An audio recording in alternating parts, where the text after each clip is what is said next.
FDOT's immediate mission is to clear the roadways so that people are able to go in and access that to be able to help deliver services for people. In 2019, we were projected to be hit by Hurricane Dorian, which was a Category 5 storm. Fortunately, at the last minute, it took a northward turn and missed the coast, but we did have a really massive mobilization. This mobilization's exceeded that. This is a really, really significant effort, county level, state level, federal support. It's really been impressive to see. Director Guthrie has asked for additional airlift, hoists, and high water vehicles from DOD in coordination with FEMA. The Secretary of Defense has approved Florida's request for dual status of our National Guard forces under Title 10 to provide additional forces, which we very much appreciate. We will also be submitting momentarily a major disaster declaration for all 67 counties, and we'll request that the federal government reimburse 100% of the upfront costs for the first 60 days to ensure that we can quickly recover and move forward into the response and recovery part. And if you think about this storm, we had storms that have been as strong as this hit Florida? Michael, Hurricane Andrew, Labor Day hurricane many decades ago. Yes. Have we had big storms that left a lot of water and flooding? We had Irma recently. This is really bringing both to the table. I mean, you're going to have massive amount of power hitting that coastline with really strong winds. That is going to do a lot of wind damage, but you also have the storm is so massive, and people are kind of comparing this to the track that Charlie took in 2004, because Charlie was like this, was expected to hit Tampa Bay. It turned and ended up hitting Southwest Florida. Charlie was strong, but it was a fraction of the size of what we're dealing with here with Hurricane Ian. So the effects of this are going to be broad, and we appreciate the Biden administration's consideration for the people of Florida during this time of need.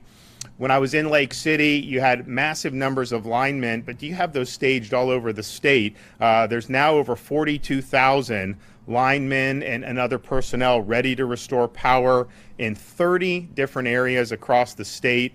And those linemen and other associated personnel hail from, of course, many from Florida, but from 27 different states. Of course, our Department of Transportation does have 1,200 personnel on standby to perform cut and toss operations, understanding how important it is to get those roadways clear as soon as possible. Supplies will be brought in by plane, boat, and by high water vehicle.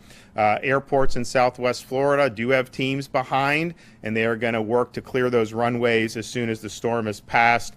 We appreciate the Florida National Guard's really impressive mobilization of over 5,000 folks, as well as 2,000 additional guardsmen from other states. They have 9 Chinook helicopters ready to go, and additional 22 helicopters will be coming in after landfall that will be here within the next 24 hours. Kevin will talk a little bit more about this, but we have the 5 urban search and rescue teams. You'll hear from FWC about what they're doing, high water vehicles from Florida Highway Patrol, and of course our Coast Guard partners. There is going to be a massive effort as soon as it passes Southwest Florida to be able to get out, recon the area, and identify areas where there may be a need of rescue services. And some of these counties obviously know where residents decided to hunker down in, so they're going to be looking there first. But this is going to be really important to be able to get, I think in Hurricane Michael, I mean, it took a few days to be able to get into Mexico Beach. We have the air assets to be able to recon and know where the response efforts need to go. And so in total, we have nearly 250 aircraft, more than 1,600 high water vehicles, and more than 300 boats of all drafts and sizes, including 250 already in the major impacted areas and nearly 50 that are staged and ready to come in as needed. These include smaller rescue-oriented boats, airboats, and larger boats that will be delivering supplies by water if need be. I want to thank the 26 states that have sent us support, including Tennessee, Virginia, Montana, New York, Colorado, Indiana, New Jersey, and Georgia. I just spoke with Kay Ivey from Alabama, and she's supporting sending some Black Hawk helicopters down to help. Governor Bill Lee in Tennessee fast-tracked a request that we had from Tennessee. We appreciate that. I was also just able to speak with John Bell Edwards from Louisiana. They've helped us. We said, hey, we've got a lot of experience in hurricanes recently, so these guys are good. Ask us. We want to send more. And so we really appreciate that consideration. And if we need that, we certainly will do that. We also understand that people that are displaced are going to need assistance. So the Department of Economic Opportunity has already deployed funding and guidance through community action agencies to help Floridians in need of short-term support, like utilities, hotel bills, and transportation if they have been displaced by this storm. Please continue to monitor local reports, weather reports. Be very cautious about going out into hazardous conditions, and then once the storm passes your area, just make sure that you're very careful, because there's going to be a lot of things, a lot of hazards that are going to be down on the ground. I know there's a lot of people that have reached out. First of all, I want to say thanks. A lot of people have offered thoughts and prayers for the folks that are in the eye of this storm, and that means a lot to us. There's also people that want to be able to do their part, and so I've directed Volunteer Florida to activate the Florida Disaster Fund, where people can donate. It's much better to donate financially rather than sending items. We have everything we need in terms of the immediate response needs, but there will be thousands of Floridians who will need help rebuilding. And to contribute to the disaster fund, you can visit www.floridadisasterfund.org or text disaster to 20222. Again, that's text disaster to 20222. For those who want to come volunteer, we have an official volunteer portal at Volunteer Florida, and that's at www.volunteerflorida.org, www.volunteerflorida.org, and you can look to see of the volunteer opportunities. This is going to be a rough patch here for the rest of today and into tomorrow. But we understand how significant this storm is. Yes, there'll be an immediate response. Yes, there'll be things that happen with recovery. Eventually, there won't be much media attention on this as the weeks and months go on. But we understand a storm of this magnitude is going to require an effort over an extended period of time. Those are good folks down in Southwest Florida. They've got really great, thriving communities. This is not anything anyone wants to deal with. It's not something we certainly ask for, but we're going to step up. We're going to be there for folks, and we're going to make sure that folks get back on their feet, and Southwest Florida comes back better than ever. Okay, Kevin Guthrie. Thank you, Governor. As the Governor has said, Hurricane Ian is approaching landfall as a Category 4 storm with winds of 155 miles per hour in Lee and Charlotte counties. At this time, the division has received nearly 1,000 resource requests from our impacted local partners, and 864 of those are either in process or completed. We are working as quickly as we can to address the needs of those impacted areas. This morning I talked with each and every local emergency manager in the direct path of the storm. If you are sheltering in place in the path of the storm, we're asking you to now please visit floridadisaster.org/info and fill out our shelter-in-place survey. Again, that is floridadisaster.org/info to fill out our shelter-in-place survey. The shelter-in-place survey is designed to provide critical information to first responders about the demographics of your household so that they can aid your families as soon as possible. This is primarily for those who did not evacuate, so that we know where you're at. This is not a substitute for 911. If you have an immediate need and you need first responder assistance, you need to dial 911. Please understand that those 911 services may not be able to come to you right now, but again, if you need emergency services, dial 911. Even if it is calm outside, you may be in the eye of the storm. I encourage our individuals near Sanibel, near that Fort Myers area, as the eye wall starts to come on shore, if everything stops, the storm is not over. If you can hear us, if you can see us on your TV, you're most likely to have bright, sunshiny area here very soon. you're in the eye of the storm. Stay inside. Stay indoors. Do not go outside. You do not know when that eye wall will collapse. So please stay safe. Avoid down power lines and down trees and standing water when it is over. Use extreme caution. If you see any type of line, do not cut them. Do not cut fiber optic lines. Fiber optics are the backbone of our communication system that allows us to have connectivity for your cellular devices on wireless networks. It provides access to the internet. It provides access to social media. Please do not cut fiber optic lines. To the communities beginning to experience these devastating impacts of Hurricane Ian, know that the state of Florida is standing with you. We have plenty of resources to respond to your need. We have thousands of boats on the ground. We have thousands of boots on the ground. We're ready to assist you. We will make sure that all available resources are used to help you through this difficult time. Please do everything you can right now to stay safe. Thank you, Governor, very much for the opportunity to be here and be your director. Thank you. All right, Colonel Roger Young, Director of the Division of Law Enforcement, Florida Fish and Wildlife Conservation Commission. Thank you, Governor. Appreciate it. Thank you, Governor. Thank you, Director, for your leadership and support as always, but especially during these trying times. So on behalf of the FWC, I'm Colonel Roger Young, and know that the men and women of the FWC send our prayers and support to all those in the path of the storm at this time. But also know that the FWC officers across the state are prepared, trained, and ready for a full response to this storm. We have 100 officers outside of the affected area ready to respond with high water vehicles and specialized equipment and vessels. We also have 250 vessels staged already inside the affected area that will be ready and utilized for response to this storm. So just know that we appreciate all the support that we're getting, but officers will be ready to respond in this time. Just want to say thanks to everyone, and the FWC officers will be ready for response. Thank you. Okay, Agency for Healthcare Administration, we have our Secretary, Simone Marstiller. Governor, thank you very much for your leadership. Director Guthrie, you as well. Good afternoon. As the eye of Hurricane Ian makes landfall, all healthcare facilities have made the necessary preparations and stand ready for Ian's impact.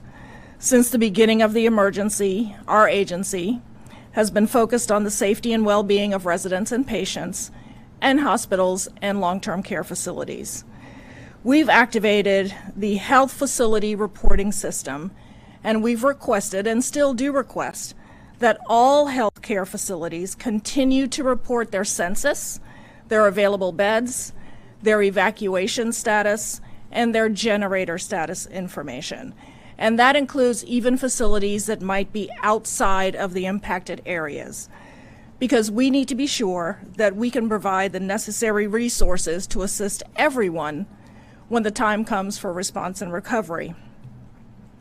As of today, ACA's teams have coordinated with our licensed healthcare facilities in evacuating more than 7,000 patients and residents from 150 facilities.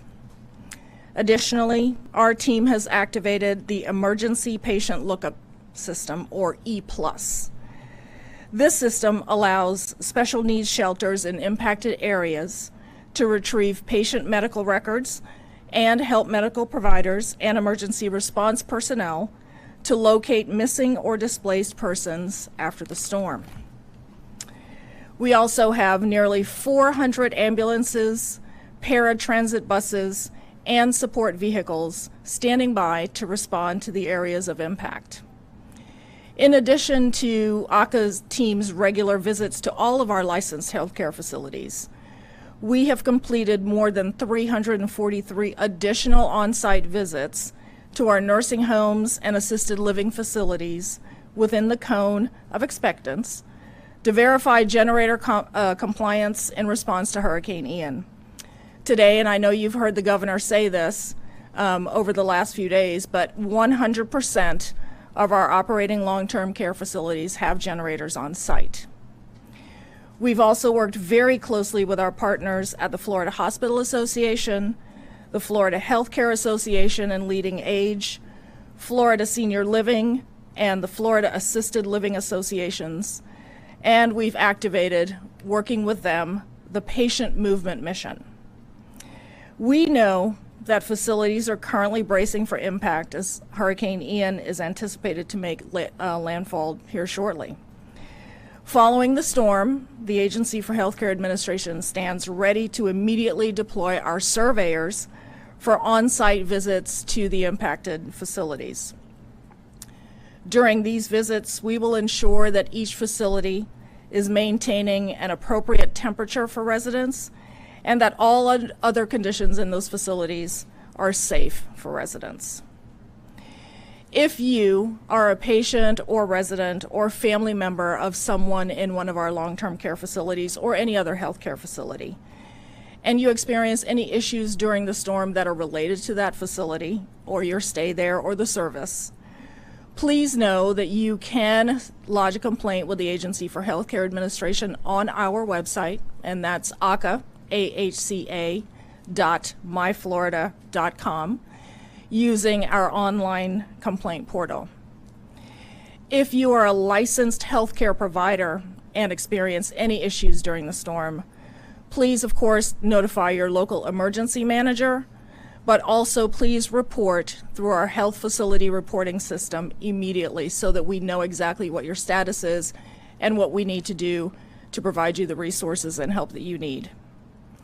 Moving forward, the agency will continue to require these kinds of status reports for power outages, bed availability, and other needs.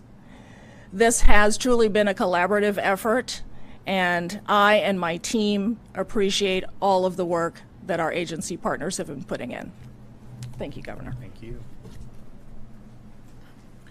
So as we see power outages accumulate over the next day, 2 days, the crews that are assembled, massive numbers of people, one of the first orders of business, restore power, fuel, all the essentials.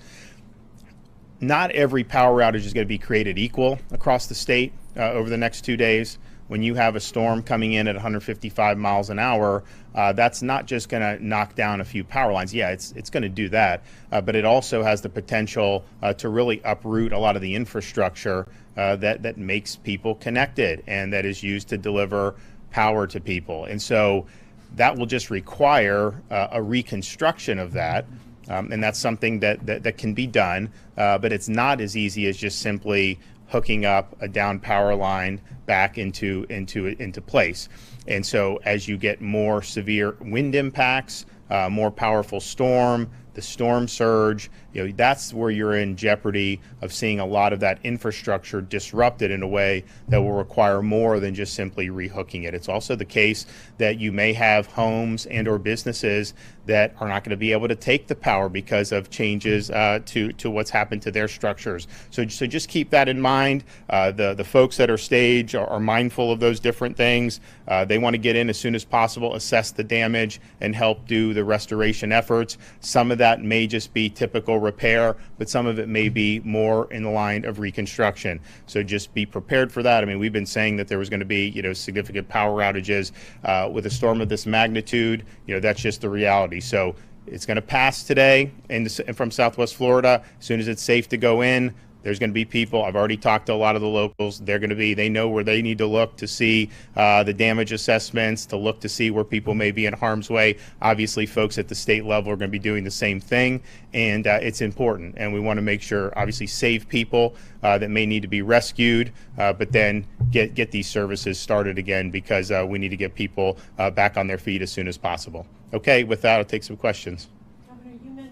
There were some people that have chosen not to stay, that lived in that were staying in evacuation areas. Do you have any sense? That chose to stay, you mean? That chose to stay even though they're in evacuation areas. Do you have any sense as to how many people that is? I know you're doing a survey.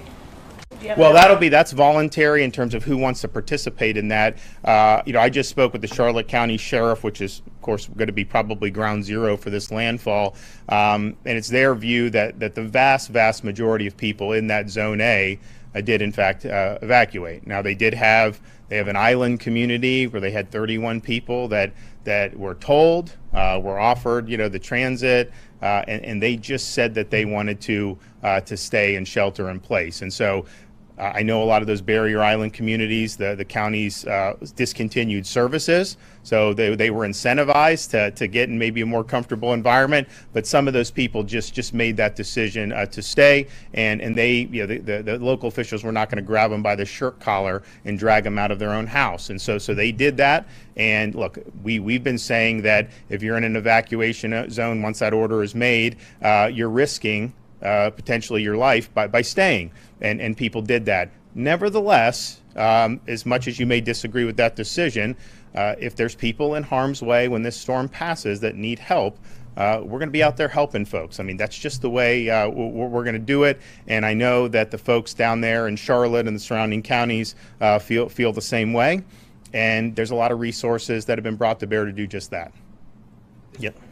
Go ahead. At this point, Governor, have you heard anything about, and I know it's early, so it's probably too soon to tell, but no fatalities, any serious injuries, anything like that associated with this storm? Kevin, I have not gotten a report on that yet. We did have 2 people transported on the tourism last night. Question for Secretary Marsteller. Of those 150 facilities, how many were hospitals, and do you have a sense of how many patients within those hospitals that would encompass? The most recent information that I have, 15 hospitals evacuated, and that amounts to roughly 350 patients. Yep. It's interesting. Of course, you guys have been following the track. I mean, it was going to be maybe North Florida, then the Tampa. People were talking about one of the worst case scenarios. Of course, it's gone down. My view on that is wherever it hits, if you're in that community, it's probably worst case scenario for you. So I don't necessarily use those. But when it was the Tampa, I spoke with the CEO of Tampa General, and they have a fortification system of their hospital that can withstand like 10, 15 feet of storm surge. And so they do that so that they can keep the patients there, because if you don't have that and you're in a low-lying area, you got to do the evacuations. A number of the hospital systems have done that, who are in those low-lying areas. I think particularly in the Tampa area, I know we had a lot of special needs evacuations, as we should have. I mean, you got to take the information that you have, and they're going to feel effects from this. But my hope is that those patients are going to be able to be brought back as soon as that storm is passed. And I don't anticipate major structural damage. Would be my hope in some of those areas. So how many individual? I would do that. Yep. Sorry, Marilyn. You don't have a take on evacuations for Cape Coral. Just looked on. If you look at the storm surge diagrams that NWS has, it looks like there's a lot of the storm surges in that area.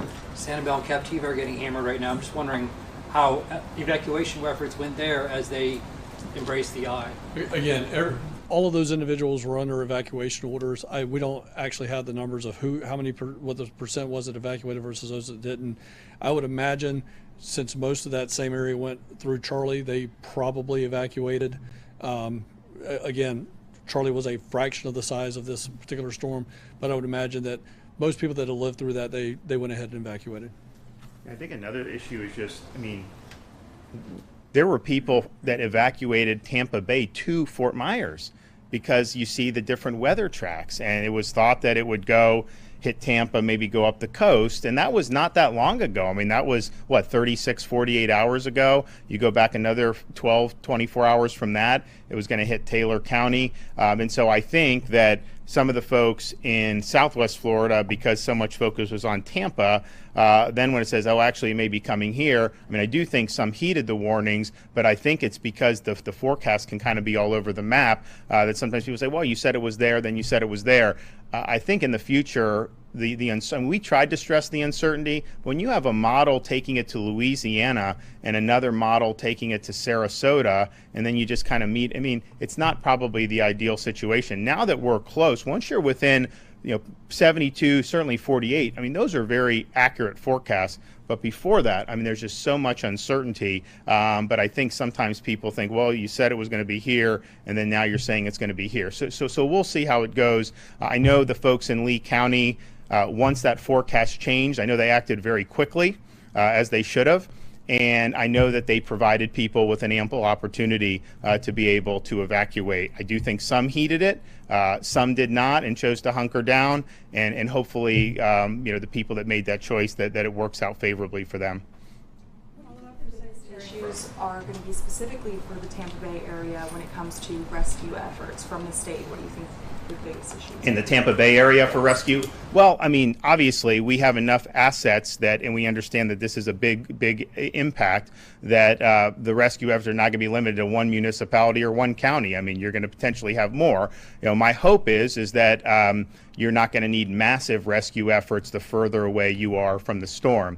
I also have a huge amount of confidence in the folks in the Tampa Bay area. You look at the sheriff's departments, these are very first-rate operations. They have excellent ability to respond to that. Kevin will be here, our folks will be here if needed, but our sense is that the further away from the storm, probably the local responders are going to be able to handle that. Here in Southwest Florida, you're going to have all those local responders out, but then you're also going to have all this support, Coast Guard, FWC, you're going to have National Guard. I mean, this is a really concerted effort, and that's just the reality when you have such a significant impacted